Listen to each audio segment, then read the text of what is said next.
사람은 배워야 됩니다.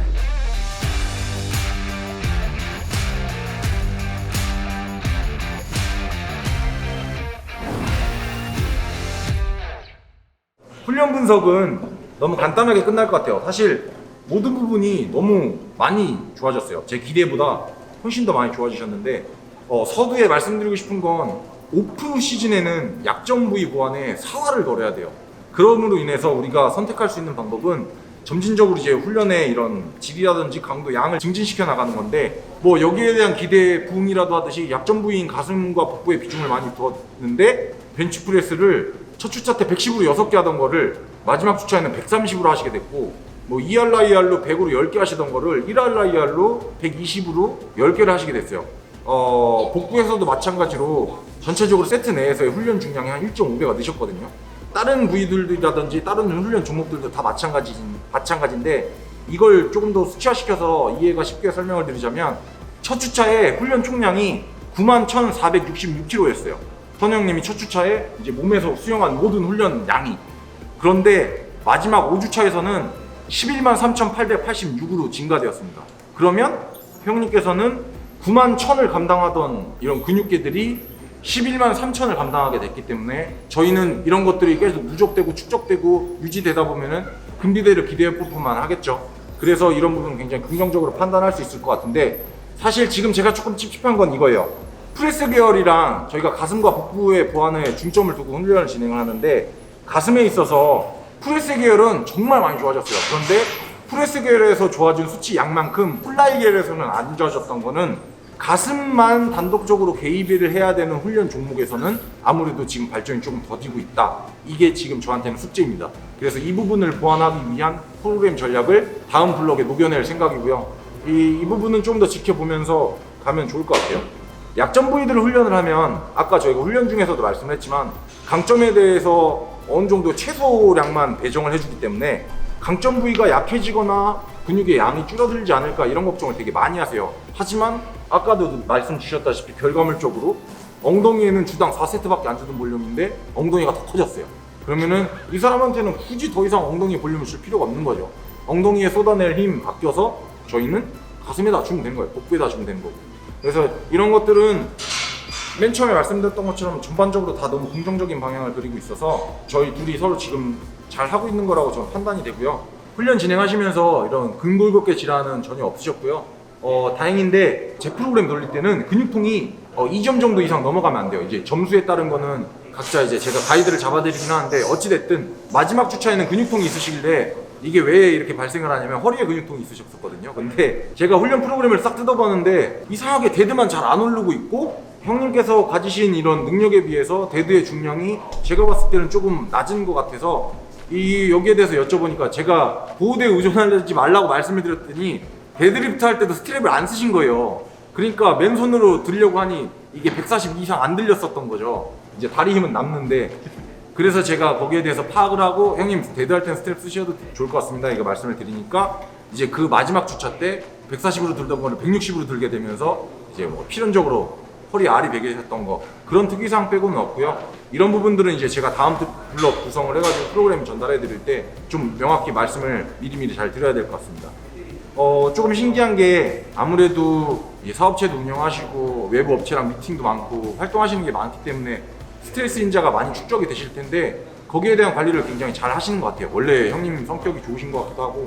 그래서 뭐 이런 수면의 질이라든지 스트레스 인자라든지 수면 시간이라든지 식욕, 피로감 이런 것들이 거의 상승 곡선을 그리다가 계속 유지를 해오시다가 마지막 주차 때 살짝 꺾이는 거를 파악을 했는데, 아무래도 저희가 첫 주차와 5주차 때 훈련 중량이 어마무시하게 다르거든요.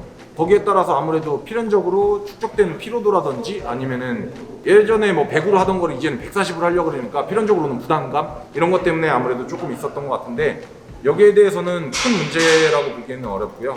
마지막으로는 이 훈련주 중에 제가 이 호르몬 검사 때문에 남자들한테는 성욕 그리고 발기 상태 이런 거를 체크를 항상 해요. 그것들을 통해서 제가 이 사람이 급격한 체중 증가로 인해서 호르몬 체계가 조금 망가지고 있구나 이런 것들을 파악을 하기도 하고요.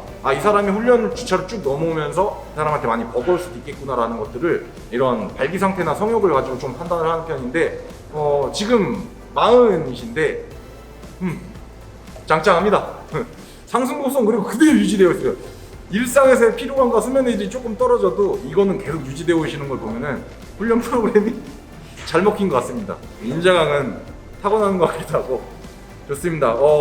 이게 컨디션, 여기까지가 컨디션에 대한 분석이고요. 마지막으로 말씀드리고 싶은 거는 이제 어느 정도 이 파워빌딩에 대한 훈련 개념을 익히셨기 때문에 점점 오프 시즌에 주목적이었던 스트렝스 프로그램으로 전환을 시킬 예정입니다. 이럼에 있어서 제가 미리 당부드리고 싶은 말씀은 훈련 강도, 그러니까 이 무게가 오르는 폭이 지금 비약적으로 너무 올라와 있기 때문에 앞으로는 점점 엄청 소극적으로 올라가나 아니면 유지가 될 수도 있어요. 근데 이렇다 보면은 자기가 초반부에 확 뛰어서 이게 유지가 되거나 소극적으로 오르는 거는 생각을 안 하고 이게 처음에만 효과가 있고 후반부에는 없나? 이런 생각을 점점 갖게 될 수도 있고, 그리고 그럼으로 인해서 내가 처음에 좀 하다가 이제 잘못하고 있는 건가? 이런 딜레마에 빠질 수도 있기 때문에 이 부분은 형님께서 크게 욕심 안 내셔도 될 거라고 생각을 해요.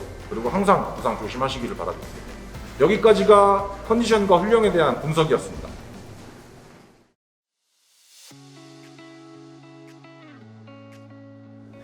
일단 좀 자괴감이 듭니다. 39세. 거의 99% 완성된 분이 수행 능력이 이렇게 가파르게 오른다는 게 저는 아직도 나이 탓하면서 좀 빌빌거리고 있는데 저도 뭐 이에 따라서 모티베이션으로 삼고 좀 더 분발해야겠다는 생각이 들어요. 다른 한편으로는 굉장히 희망적입니다. 처음에는 걱정을 한 것도 사실이에요. 잘해도 본전이니까. 그런데 뭐 이런 추세라면 몸이 훨씬 더 좋아질 수밖에 없는 그런 거기 때문에요. 앞으로 분명히 기대해볼 법하다고 생각합니다. 저희 코칭 영상들 보면 와, 이렇게 정점에 있는 선수가 완전히 내려놓고 겸손하게 배우는 게 정말 대단하다, 정말 멋지다, 이런 댓글들이 굉장히 많아요. 어떤 분야든 매일매일 꾸준히 10년, 20년을 하면 어느 정도 수준에 도달하고 소위 말하는 장인이 되잖아요. 보디빌딩도 마찬가지입니다. 하루에 한두 시간씩 그걸 매일 10년, 20년 하시고 사람들이 다 인정해주는 장인이신데, 본인보다 어리고 현재는 사람들이 의심의 눈초리를 보내고 있는 코치를 신뢰하고 100% 열린 마음으로 정보들을 받아들이시는 게, 이게 여러분들이 생각하시는 것보다 훨씬 더 어렵고 엄청난 겁니다. 저였으면 아마 못했을 거예요. 뭔데 저 새끼, 이 정도까지는 아니어도 프로그램 한번 잘해봐, 이 정도였을지 않을까. 음식으로 치면 한 20년 동안 초밥을 만들어 오신, 가게도 몇 개씩 갖고 있는 셰프가 밥은 어떻게 짓고 물은 어떤 걸 쓰고 초밥은 질 때는 이 정도로 지시고, 본인이 20년 동안 한 그 데이터나 감이 분명히 있지만 그걸 다 과감하게 내려놓고 경력이 절반도 안 되는 셰프에게 그의 방법 또한 배워보고 계신 거잖아요. 새로운 정보를 습득, 체득하시는 것에 거부감이 없고 한참 어린 동생들한테도 계속 질문하고 정보를 얻는, 아마 그게 형님의 최대 강점이자 지금 엄청난 몸을 만드신 비결이 아닐까 조심스럽게 생각을 합니다. 그리고 선우 형님은 본인의 유튜브, 제 유튜브, 백은질닷컴의 인터뷰, 헬스매니아의 인터뷰, 힘큐 인터뷰 등등등 다 뒤져봐도 사람들이 칭찬해주시는 댓글밖에 없어요. 논란이 없고 적이 없으신데, 저는 여러 가지 일도 많았고 적도 많죠. 제가 좋은 본질을 가졌고 그걸 전파하려고 한들 초반에 했던 강한 어투와 어그로 계속 싸우고 그런 것들은 지금 생각해보면 다른 방식으로 풀었어도 됐을 것 같은데 싶기도 해요. 선우 형님은 평소 인스타나 라이브 방송 보면 되게 웃긴 형님이지만 절대 우습지는 않은, 저보다 인생을 더 많이 사신 어른으로서 배울 점이 진짜 너무 많습니다. 운동도 인간적으로도 굉장히 배우는 게 많고요, 느끼는 게 많은 요즘입니다. 계속 발전해가는 마선우 선수, 그리고 김강호를 보여드리겠습니다. 많이 기대해 주시고요. 감사합니다.